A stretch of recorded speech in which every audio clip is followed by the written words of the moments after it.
ત્રણ ભાઈઓ હતા સાહેબ. એને એટલું કીધું એ કાનિયા આપણા કુળમાં તો વિહોત ને મોમાય જેવી દેવ પૂજાય છે, આ દુનિયાની મારી પાસે રખડતી ભટકતી માતાને ક્યાંથી લાવ્યો?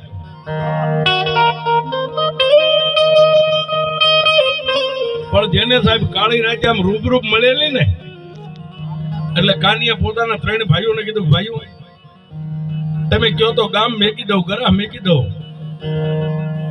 બાપ દાદા નું ઘર છે ઘર બાર મેકી દઉં, પણ મેલડીને નહીં મેકું.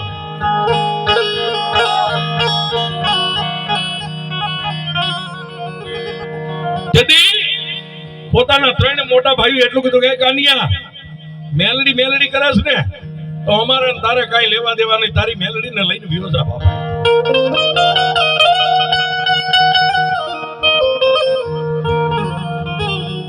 અને સાહેબ ભાઈઓએ સાકારો દીધો એટલે હાલી નીકળ્યો આવી મેઘલી અંધારી રાખે. પણ જે જગ્યાએ 8 દી પહેલા જે જગ્યાએ વગડામાં જામાં મેલડી મળી હતી ને ત્યાં જઈને કાનિયો ઉભો રહ્યો સાહેબ. આકાશમાં નજર કરીને એટલું કીધું દેવી દેવી હવે દુનિયામાં મારું કોઈ નથી બાપ. અને સાહેબ આંખમાંથી આહુડું હાલતું થયું ને, આંખમાંથી ગાલે ને ગાલેથી દાઢીએ ત્યાં તો આકાશમાંથી જેમ વીજળી આવે ને એમ મેલડી આવી.